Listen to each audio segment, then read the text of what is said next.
ನಾಟಕದ dialogue sir ಕೇಳಿ. ನನಗೂ ನಿಮ್ಮಿಂದ ನೆಮ್ಮದಿ ಹಾಳಾಗಿದೆ ಅಂದರೆ ಹಣ ಮಾಡುವುದಕ್ಕಾಗಿ ಕನ್ನಡ ಮಾರಿ ದೊಡ್ಡ ಶ್ರೀಮಂತನಂತೆ ಮೆರೆಯುವ ಹುಡುಗಿದ್ ಹೇಳಿರೋದು ಬರ್ಬೇಕು. ನಾನು ಹುಡುಗಿದ್ ಹೇಳಿರೋದು. ಅದೃಷ್ಟ ಯಾವುದಿಲ್ಲ ಅನ್ಕೊಳ್ಳುವುದು ತಪ್ಪು ಜೀವನದಲ್ಲಿ ಎಲ್ಲದಕ್ಕೂ. ಅಮ್ಮ ಏನದು ಯಾರಮ್ಮ?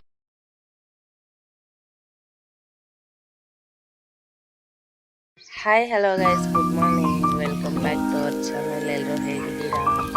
ನಾವು ಸೂಪರ್ ಆಗಿದ್ದೀವಿ. ಬೆಳಿಗ್ಗೆ ಎಷ್ಟು ಚೆನ್ನಾಗಿದೆ ಗೈಸ್. ಲೊಕೇಶನ್ ಎಲ್ಲ ತೋರಿಸ್ತೀನಿ ರೀ ಗೈಸ್. ಇದು ನಮ್ಮ ಆಂಟಿ ಊರಲ್ಲಿ ಟೆರೆಸ್ ಮೇಲೆ ಮಲಗಿದ್ವಿ, ಮೇಳ್ಗೆ ಮೇಲೆ. ನಮ್ಮ ಆಂಟಿ ನೋಡಿ ಬೆಳಗ್ಗೆ ಅಲ್ಲಿ ಉಜ್ಕೊಂಡು ಇಲ್ಲಿಗೆ ಬಂದಿದ್ದಾರೆ. ನಮಗೂ ಬೇವಿನ ಕಡ್ಡಿ ತೊಗೊಂಡೇ ಬಂದಿದ್ದಾರೆ. ನಮ್ದು ಎಕ್ಸಾಮ್ ಐತೆ, 4 ಗಂಟೆಗೆ ಎಬ್ಬಿಸ್ರಿ ಅಂತ ಹೇಳಿ ಬಾಯಿ ತಗೊಂಡು ಮಲಗಿದ್ದಾನೆ ಗೈಸ್. ಇನ್ನು ನೋಡಿ ವೆದರ್ ಅಂತೂ ಸಖತ್ತಾಗಿದೆ. ನಮ್ಮ ಆಂಟಿಯವ್ರ ಮನೆ ಪಕ್ಕದಲ್ಲೇ ಸ್ಕೂಲ್ ಇತ್ತು ಅವಾಗ, ನಾವು ಚಿಕ್ಕ ಹುಡುಗರಲ್ಲಿ ಬರುವಾಗ. ಎಷ್ಟು ಚೆನ್ನಾಗಿತ್ತು ಅಂದರೆ ಸೂಪರಾಗಿತ್ತು. ಇವಾಗ ಹಳೇದಾಗಿಬಿಟ್ಟು ಎಲ್ಲ ಬಿದ್ದೋಗ್ಬಿಟ್ಟಿದೆ. ಸ್ಕೂಲವರೆಲ್ಲ ನೀಲಗಿರಿ ಮರ ಅವು ಇವು ಬೆಳೆಸಿದ್ರಲ್ಲ ಗೈಸ್, ತುಂಬ ಚೆನ್ನಾಗಿ ಕಾಣುತ್ತೆ ಇಲ್ಲಿ. ಅಂದರೆ ಮಳೆಗಾಲದಲ್ಲಂತೂ ಇನ್ನೂ ಹಸ್ರಾಗಿರುತ್ತೆ. ಇದು ಚಿಕ್ಕೂರು ಗೈಸ್, ದೊಡ್ಡದೇನಲ್ಲ, ಚಿಕ್ಕೂರಾದ್ರೂ ತುಂಬ ಚೆನ್ನಾಗಿದೆ, ಪೀಸ್ಫುಲ್ಲಾಗಿರುತ್ತೆ, ಸೌಂಡ್ ಇರಲ್ಲ, ಏನಿಲ್ಲ. ಒಂದು ಸ್ವಲ್ಪ ಸಿಟಿ ಕಡೆ ಆದರೆ ಗಾಡಿ ವೆಹಿಕಲ್ ಸೌಂಡು ಎಲ್ಲ ಒಂಥರ ಪೊಲ್ಯೂಷನ್ ಆಗಿರುತ್ತೆ. ಇಲ್ಲಾದರೆ ಒಂಥರ ಪೀಸ್ಫುಲ್ಲಾಗಿರುತ್ತೆ, ತುಂಬ ಮನೆ ಇರಲ್ಲ, ಆರಾಮಾಗಿರ್ಬೋದು ಗೈಸ್. ಇಲ್ಲಿ ವ್ಯವಸಾಯ ಮಾಡಿಕೊಂಡು ಹಸಿಮೆಸ ಹಸು ದನ ಕರು ನೋಡಿಕೊಂಡು ನೆಮ್ಮದಿಯಾಗಿರ್ಬೋದು ಈ ಥರ ಊರಲ್ಲಿ. ನೋಡಿ ಸ್ಕೂಲೆಲ್ಲ ಬಿದ್ದೋಗಿರೋದು ಯಾವ ಥರ ಕಾಣ್ತಾ ಇದೆ. ಇನ್ನು ಮುಂದೆಗಡೆ ಅಡಿಕೆ ಗಿಡ ಇಟ್ಟಿದ್ದಾರೆ, ಇನ್ನೂ ಸ್ವಲ್ಪ ಮುಂದಕ್ಕೆ ಹೋದರೆ ದಾಳಂಬ್ರೆ ಹಾಕಿದ್ದಾರೆ. ಇದು ಸ್ವಲ್ಪ ಬೀಳಿದೆ, ಅಲ್ಲೂ ಎಲ್ಲ ಫಿಲ್ ಆಗಿಬಿಟ್ರೆ ತುಂಬ ಹಸ್ರಾಗಿ ಚೆನ್ನಾಗಿ ಕಾಣುತ್ತೆ. ಹಾಗೆ ಎಲ್ಲ ಯಾವುದೇ ಕಡೆ ನೋಡಿದರೂ ತೆಂಗಿನ ತೋಟನೇ ಕಾಣುತ್ತೆ. ಈ ಕಡೆ ಅಡಿಕೆ ತೋಟ, ಬಟ್ ತೆಂಗಿನ ಮರ ಜಾಸ್ತಿ ಕಾಣ್ತವೆ. ಮನೆ ಹತ್ರ ಎಲ್ಲ ಹಾಕ್ಕೊಂಡಿರ್ತಾರಲ್ಲ, ಅದಕ್ಕೋಸ್ಕರ ತುಂಬ ಚೆನ್ನಾಗಿರುತ್ತೆ. ನವಿಲೆಲ್ಲ ಜಾಸ್ತಿ ಓಡಾಡ್ತವೆ ಗೈಸ್ ಈ ಕಡೆ, ತೋಟ ಜಾಸ್ತಿ ಇರೋದ್ರಿಂದ. ನಮ್ಮ ಆಂಟಿಯವ್ರದ್ದು ಸ್ವಲ್ಪ ಹೊಲದ ಕಡೆನೇ ಅನ್ಬೋದು. ಇದೆಲ್ಲ ಬೇರೆಯವ್ರದ್ದು ಹೊಲ, ಇವ್ರದ್ದೇನಲ್ಲ, ಬಟ್ ಸೈಟ್ ಅಷ್ಟೇ ಇದು ಇವ್ರದ್ದು ಹೊಲ ಸ್ವಲ್ಪ ದೂರದಲ್ಲಿದೆ. ನಮ್ಮ ಆಂಟಿ ಇನ್ನು ಎದ್ದಿರೋರ್ಗೆ ಬೇವಿನ ಕಡ್ಡಿ ತಂದು ಕೊಟ್ಟಿದ್ದಾರೆ ಗೈಸ್. ಅಲ್ಲುಜ್ಜಿ ತಗೊಳ್ಳಿ, ನಿನ್ನೆಲ್ಲ ಎಲೆ ಅಡಿಕೆ ಜೋರಾಗಿ ಹಾಕಿದ್ದೀರಾ ಅಂತೇಳಿ. ಇದು ನ್ಯಾಚುರಲ್ ಬ್ರಷ್, ನೋಡಿ ಯಾವ ಥರ ಮಾಡೋದು ಅಂತ. ಸ್ವಲ್ಪ ಕಳೆದ್ಬಿಟ್ಟು ಬ್ರಷ್ ಥರ ಮಾಡ್ಕೊಂಡು ಉಜ್ಜಬೇಕು, ನೀಟಾಗೆ ಕ್ಲೀನ್ ಆಗ್ತವೆ ಗೈಸ್. ಆಗೆಲ್ಲ ಬೇವಿನ ಕಡ್ಡಿನೇ ಯೂಸ್ ಮಾಡ್ತಿದ್ರಲ್ವ, ಇದೆಲ್ಲ ನ್ಯಾಚುರಲ್. ಅವಾಗವಾಗಾದರೂ ಯೂಸ್ ಮಾಡಬೇಕು. ಬೆಳಗಾದ್ವಲ್ಲು ನ್ಯಾಚುರಲ್ ಬ್ರಷಲ್ಲಿ ಎಲೆ ಅಡಿಕೆ ಹಾಕ್ಬಿಟ್ಟಿದ್ದೀನಿ ರಾತ್ರಿ, ಕೆಂಪುಗಿದೆ. ಬೆಳಗಾದ್ವು. ಇನ್ನೊಂದು ಬ್ರಷ್, ಇನ್ನೊಂದು ಥರ ಪೌಡರ್ ತೋರಿಸ್ತೀನಿ ಗೈಸ್, ನ್ಯಾಚುರಲ್ ಪೌಡರ್ ಯಾವ ಥರ ಇರುತ್ತೆ ಅಂತ. ಅದ್ರಲ್ಲಿ ಉಜ್ಜಿ ಎಷ್ಟು ಬೆಳಗಾಗ್ತದೆ ನೋಡಿ, ನೀವೇ ಡಿಫ್ರೆನ್ಸ್ ನೋಡಿ. ಅದು ನ್ಯಾಚುರಲ್ ಪೌಡರ್, ಇದು ನ್ಯಾಚುರಲ್ ಬ್ರಷ್. ಸ್ರಂಗಿ ಕೊಟ್ಟಿದ್ದೀನಿ, ನಾನೇ ಕೊಟ್ಟಿದ್ದೀನಿ, ನಾನೇ ಕೊಟ್ಟಿದ್ದೀನಿ.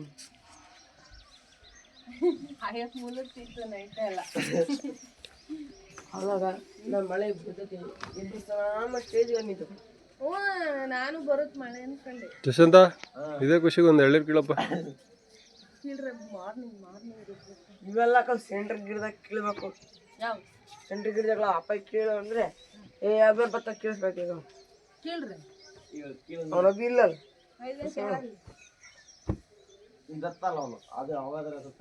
ಮಜ್ಜಿದ ಮರ ಹಾಕು. ಯಾಕಾಜಿ ನೀರ್ ಹಾಕಂಗ್ ಕುಡ್ದಿಲ್ಲ, ಹಂಗೆ ಕುಡ್ದೈತೆ ಮಿಕ್ಸ್ ಆಗ್ತದೆ, ಕಲ್ತಿ ಅಂತ. ನಮ್ ಚಿಕ್ಕಪ್ಪ ಓದ್ಕೊಂಬ ಕಿಲಿಗೆ ಬದಾಯ್ತು.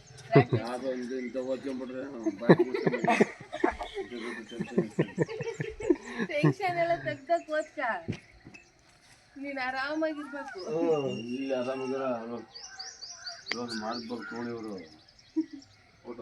ಅಷ್ಟೇ, ಅವಾಗಿಂದ ಅವಾಗೆಲ್ಲ ದರ್ಬಾಯ್ ಸುಮ್ಮನೆ ತೆಂಗಿನ ಮರದಕ್ಕೆ ಹೋಗಿ ಯಾರು ಕಾಟ ಕೊಡಲ್ಲ ನಿಮ್ಗೆ. ಕರಕಟ್ಟೆ ಪರ ಎಲ್ಲಿ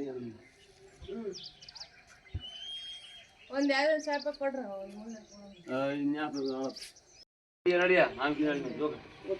ನಾಲ್ಕು ಗಂಟೆ ಎಬ್ರು ನಾನು ಈಗ ಎದ್ದಾಡ್ತಿಲ್ಲ ಅಲ್ಲಿ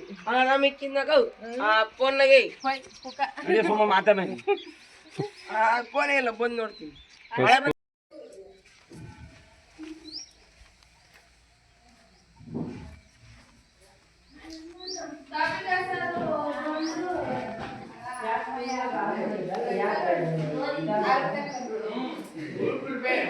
ಅಲ್ಲರಿ ಕಾಫಿ ಸರ್ ಬಂದ್ ನೋಡಿ ಏನ್ ಮಾಡ್ತಾ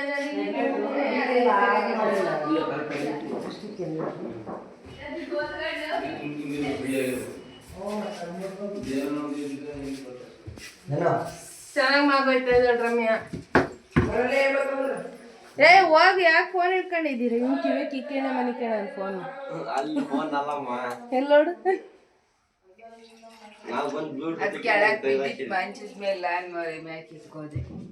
ಯಾತ್ ರಮ್ಯಾ ಆ ರೇಂಜಿಗೆ ಮಾಗೋಯ್ತಿದ್ಯಾ? ನಾಟಕದ ಡೈಲಾಗ್ ಸರ್ ಕೇಳಿ. ನನಗೂ ನಿಮ್ಮಿಂದ ನೆಮ್ಮದಿ ಹಾಳಾಗಿದೆ. ಅಂದರೆ ಯೌವನ ತುಂಬಿದ ಹೆಣ್ಣಿನ ಗಂಡಿನ ಆಸರೆ ಬಯಸುವುದು ಸಹಜವಲ್ಲವೇ? ಅದರಂತೆ ನಾನು ಜೋರಾಗಿ ಬರ್ಬೇಕು. ನಾನು ಹುಡುಗಿದ್ ಹೇಳಿರೋದು ಬರ್ಬೇಕು. ನಾನು ಹುಡುಗಿದ್ ಹೇಳಿರೋದು. ಹಾ ಹೇಳು. ಕನ್ನಡ ಬರಲ್ಲ. ಹೇಳ್ತೀನಿ ನೋಡು. ನನಗೂ ನಿಮ್ಮಿಂದ ನೆಮ್ಮದಿ ಹಾಳಾಗಿದೆ, ಆದರೆ ಮೌನವೇ ತುಂಬಿದೆ. ಹೆಣ್ಣಿನ ಗಂಡಿನ ಆಸರೆ ಬಯಸುವುದು ಸಹಜವಲ್ಲವೇ? ಅದರಂತೆ ನಾನು ಚಿಕನ್ ಸಾರ್ ತಿಂದು ಮನೆ ನಮ್ ರಮ್ಯ ಹೇಳ್ತಾಳೆ, ನಾವು ಪ್ರಾಕ್ಟೀಸ್ ಮಾಡಿ ಹೇಳಿ ನಾನ್ ಚೆನ್ನಾಗಿ ಹೇಳಿದ್ನ ಇಲ್ಲ ನಾಟಕದಾರ ಹಂಗೆ ಹೇಳೋದು. ನೀನೊಂದ್ ಹೇಳ. ಈ ತರ ಹುಡುಕಿದ್ರೆ ಒಂದೊಂದು ಸಿಗಕ್ಕಾಗಲ್ಲ. ಅವ್ಳು ಕಲ್ತಿರೋದು ಹೇಳ್ತಾಳೆ, ನಾನು ಒಂದ್ ಮೂಲೆಗಳ್ದು ಹೇಳ್ದೆ, ನನ್ಗೆ ಅದೇ ಚೆನ್ನಾಗಿತ್ತು. ಇರು ಚಿಕ್ಕಪ್ಪ ಅಂತ ಹೇಳ್ತೈತಿ. ಚಿಕ್ಕಪ್ಪ ಅಂತ ಹೇಳಿದ್ರೆ ನೀನೊಂದ್ ಹೇಳ. ಹೇಳ್ಕೊಡ್ತಾಳ ಅದ್ ಕೊಡು ಮಾಮ. ಇರು ನಾನು ಹೆಣ್ಣು ಹುಡುಗಿದ್ ಹೇಳ್ತೀನಿ. ಅಕ್ಕ ನೀನ್ ಹುಡುಗಿದೆಲ್ಲ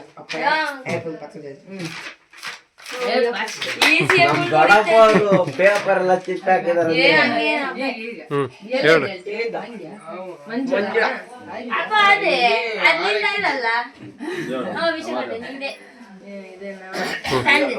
ಈಶ್ವರ ಹೀಗೇಕೆ ನಮ್ಮನ್ನು ಕಾಡುತ್ತಿರುವೆ? ಹಸಿದ ಹೊಟ್ಟೆಗೆ ಅನ್ನ ತಿನ್ನುವಷ್ಟು ಶಕ್ತಿಯ ನಮಗಿಲ್ಲ, ಆದರೂ ಜೀವಿಸುತ್ತಿವೆ. ಒಂದು ಕಡೆ ನನ್ನನ್ನೇ ಪ್ರಾಣ ಎಂದು ನಂಬಿರುವ ನಿಸರ್ಗ ಪ್ರೇಮಿ ಮೋಹನನಿಗೆ ನಾ ದ್ರೋಹ ಮಾಡಿದೆ.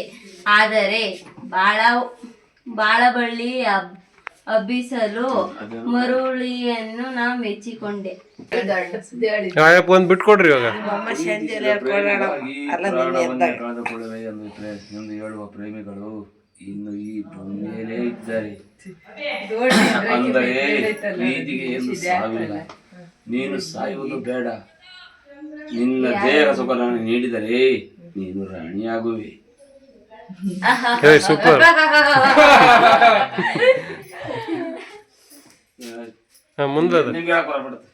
ಅಲ್ಲ, ಹೆಣ್ಣಿಗೆ ಶೀಲವೇ ಮುಖ್ಯ. ಹೆಣ್ಣಿಗೆ ಶೀಲದ ಬೆಲೆ ನಿನಗೇನು ಗೊತ್ತು ಕತ್ತೆ?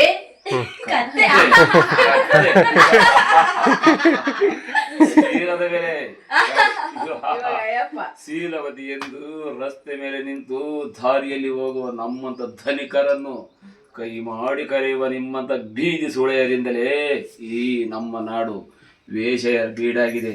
ಅದಕ್ಕಾಗಿ ಹೇಳುತ್ತೇನೆ, ಅದನ್ನು ಅರಿತು ನೀ ನನ್ನ ಒಳಗು ಎಂದು. ನೀ ಕರೆದ ಕ್ಷಣ ನಿನ್ನನ್ನು ಒಪ್ಪಿ ಮುದ್ದಾಡಲು ನಾನೇನು ಬೀದಿಯ ಸುಳೆಯಲ್ಲ. ನೋಡು, ನಿನ್ನಂತ ಹೆಣ್ಣಿನ ಶೀಲೆ ಹಾಳು ಮಾಡಲು ಬಂದ ರಾಕ್ಷಸರು ಮಣ್ಣು ಮುಕ್ಕಿ ಹೋದರು. ಸೀತೆಗಾಗಿ ರಾವಣ ಸತ್ತು, ದ್ರೌಪದಿಯಾಗಿ ಕೌರವ ಸತ್ತು, ಗಡಿಯದೆ ನೀನು ಹೆಣವಾಗಿ ಬೀಳುವೆ. ಮುಗಿದು ಹೋದ ಮಹಾಭಾರತ ರಾಮಾಯಣದ ಕಥೆ ಕೇಳಿದರೆ ಈ ಅದರಿ ಮುಖ ತೋರಿಸದೆ ಹಿಂದಕ್ಕೆ ಹೋಗುವನಲ್ಲ ಈ ಕಲಿಯುಗದ ವಿಷಯ ಕಂಠ.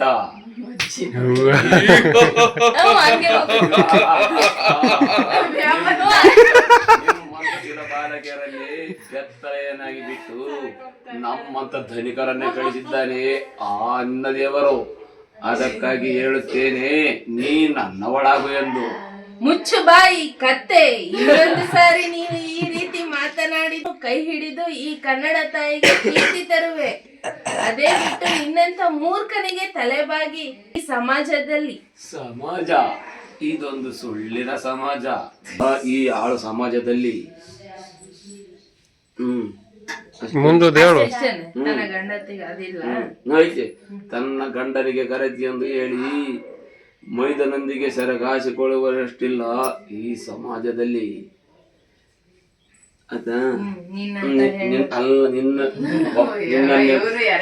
ನಿನ್ನನ್ನೇ ಮದುವೆ ಆಗುತ್ತೇನೆ ಎಂದು ಒಬ್ಬನನ್ನು ಪ್ರೀತಿಸಿ ಮತ್ತೊಬ್ಬನಿಗೆ ದೇಹ ಸುಖ ಕೊಡುವ ಹೆಣ್ಣು ನೀನಾಗಿರುವಾಗ ನಿನ್ನ ಘರತಿತನವನ್ನು ತೋರಿಸುವೆಯಾ ಈ ಆಳು ಸಮಾಜಕ್ಕೆ? ಈ ರೀತಿ ಮಾತನಾಡುವ ನೀನು ಸೂಳೆಯ ಮಗನಾಗಿರಬಹುದು. ನೀನು ಕಾಮದಿಂದ ಎದ್ದು ಬಂದರೆ ನಾನು ತ್ರಿಶೂಲ ಧರಿಸಿದ ಪರಮೇಶ್ವರಿಯಂತೆ ಉಗ್ರಹ ತಾಳಬಹುದಾಗುತ್ತದೆ. ಲೇ ಹುಚ್ಚು ಎಣ್ಣೆ, ನಿನ್ನಂತ ಕಲ್ಲು ದೇವರಿಗೆ ಆದರೂ ನಿಲ್ಲುವನಲ್ಲ ಈ ನರಹರಿ.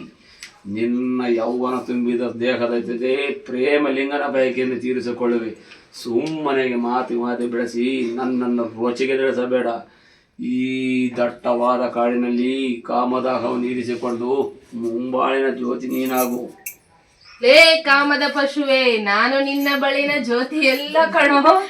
ನಿನ್ನ ದೇಹಕ್ಕೆ ಬೆಂಕಿ ಇಡುವ ಮಹಾಮಹಿ ನಾನು. ಲೇ ಆಧಾರದ ಎಣ್ಣೆ, ನಿನ್ನಂತ ಸಾವಿರಾರು ಹೆಣ್ಣುಗಳನ್ನು ನನ್ನ ಕಿರು ಬೆರಳಿನ ಕಣದಲ್ಲಿರುವಾಗ ನಿನ್ನಂತ ಬಿಕಾರಿ ಬಡ ಹೆಣ್ಣು ನನಗೆ ಅವಮಾನ ಮಾಡುವೆ ಅಂದರೆ ಈ ಕ್ಷಣದಲ್ಲಿ ನಿನ್ನ ಸೀಲವನ್ನು ಉಳಿಸಿಕೋ. ದೇವರಿದ್ದಾನೆ, ಅವನು ಅಂದಾಗ ಕಾಪಾಡುತ್ತಾನೆ. ನೀನು ನನ್ನ ಮುಟ್ಟಲು ಬಂದರೆ ನಿನ್ನ ಗಂಡಸುತನಕ್ಕೆ ಅವಮಾನ. ನನ್ನ ಗಂಡಸುತನಕ್ಕೆ ಅವಮಾನ ಮಾಡಿದ ಹೆಣ್ಣನ್ನು ನಾನು ಎಂದಿಗೂ ಬಿಡಲಾರ. ಬಾರ್ರಿ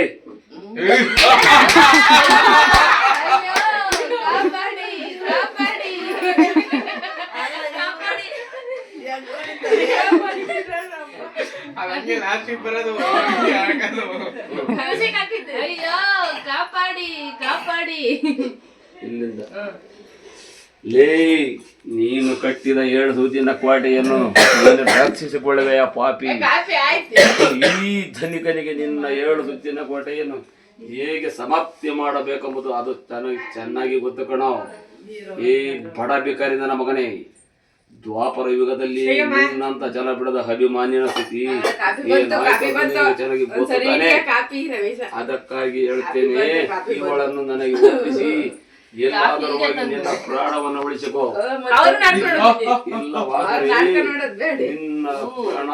ಇಲ್ಲವಾದರೆ ರಣಹದ್ದುಗಳಿಗೆ ಹಬ್ಬದೂಟ ಮಾಡುವುದರಲ್ಲಿ ಯಾವುದೇ ಅನುಮಾನವಿಲ್ಲ. ಯೋಚಿಸು. ಅಲ್ಲಿ ಆಯ್ತಾ?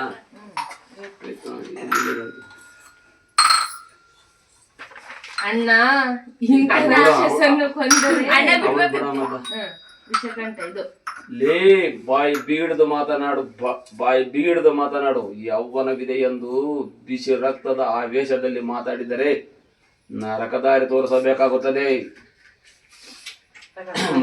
ಮದವೇರಿದ ಮದ್ದಾನೆಗೆ ವಿಷವೇ ಸಾವಿನ ದಾರಿ ಅಂತ ನಿನ್ನಂತಗ ಮದವೇರಿದ ಮದ್ದಾನೆಗೆ ಸಾವು ಸ್ವಾಗತವನ್ನು ಕಾಣಿಸುತ್ತದೆ. ನಿನ್ನ ಕೈ ಕಾಲುಗಳನ್ನು ಕತ್ತರಿಸಿ ರಣಹದ್ದುಗಳಿಗೆ ಅಪ್ಪದೂಟ ಮಾಡಿಸುವುದು ಹುಷಾರ್.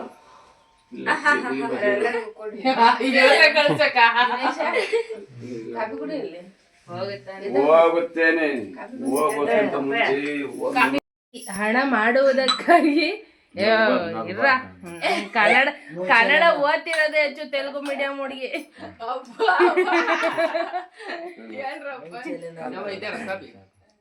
ಆ ಹಾಳ ಸಮಾಜದಲ್ಲಿ ಹಣ ಮಾಡುವುದಕ್ಕಾಗಿ ಹೆಣ್ಣುಗಳನ್ನು ವೇಷಪಟ್ಟಿಗಾಗಿ ಬಳಸಿಕೊಂಡ ನಂತರ ಅವರೆಲ್ಲರಿಗಾಗಿ ಹಣದ ಆಸೆ ತೋರಿಸಿ ಮಾರಿ ದೊಡ್ಡ ಶ್ರೀಮಂತನಂತೆ ಮೆರೆಯುವ ವಿಷಕಂಠನಿಗೆ ಕೊನೆಗೊಂದು ದಿನ ಜೈಲಿನಲ್ಲಿ ಕಂಬಿ ಎಣಿಸುವಂತೆ ಮಾಡುವುದೇ ನನ್ನ ಮುಂದಿನ ಕಾರ್ಯ.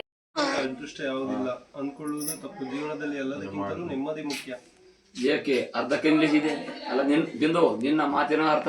ನಮಗೂ ನಿಮ್ಮಿಂದ ನೆಮ್ಮದಿ ಹಾಳಾಗಿದೆ. ಅಂದರೆ ಯೌವನ ತುಂಬಿದ ಹೆಣ್ಣಿನ ಗಂಡಿನ ಆಸರೆ ಬಯಸುವುದು ಸಹಜವಲ್ಲವೇ? ಅದರಂತೆ ನಾನು. ಏಕೆ ಅರ್ಧಕ್ಕೆ ನಿಲ್ಲಿಸಿದೆ?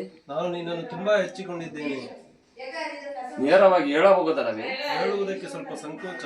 ಹೆಣ್ಣು ಮನ ಯವಶಲು ದಾಟುವಾಗ ಸಂಕೋಚವೆಂಬ ಶಬ್ದ ಮನೆಯಲ್ಲಿ ಮರೆಯಬೇಕು. ಇದು 21ನೇ ಶತಮಾನ. ತನಗೆ ಸರಿ ಬಂದ ದಾರಿಯಲ್ಲಿ ನಡೆಯುವುದು ಅವಳಿಗೂ ಅಧಿಕಾರವಿದೆ. ಹೌದು, ಆದರೆ ದಿನನಿತ್ಯ ನಡೆಯುವ ಹೆಣ್ಣಿನ ಅತ್ಯಾಚಾರ, ಕೊಲೆ, ಸುಲಿಗೆ, ಅದಕ್ಕಾಗಿ ಬಿಂದು, ನೀನು ನನ್ನ ಒಪ್ಪಿಕೊಂಡರೆ ನಿನ್ನ ಮನದಾಸೆಯಂತೆ ನಾನು ನಿನ್ನ ಮದುವೆ ಆಗುತ್ತೇನೆ. ನೀನು ಕಳೆದುಕೊಂಡಿರುವ ನೆಮ್ಮದಿಯನ್ನು ತಂದುಕೊಡುತ್ತೇನೆ. ಏನನ್ನವೇ? ಒಪ್ಪಿಗೆ. ಆದರೆ ನೀನು ನನ್ನ ಜೊತೆಗೆ ನನ್ನೆಲ್ಲ ಆಸ್ತಿ ಜವಾಬ್ದಾರಿಯನ್ನು ನೋಡಿಕೊಂಡರೆ ಸಾಕು. ಇದೇ ಸಂತೋಷದ ಸಮಯದಲ್ಲಿ ಒಂದು ಪ್ರಣಯತೆ ನಡೆ ಮನ ತಣಿಸಲಾರೆ.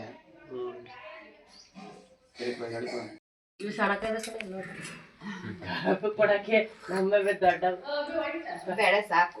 ನಾವೊಂದು ಅವಾಗೆ ಸಾಕು.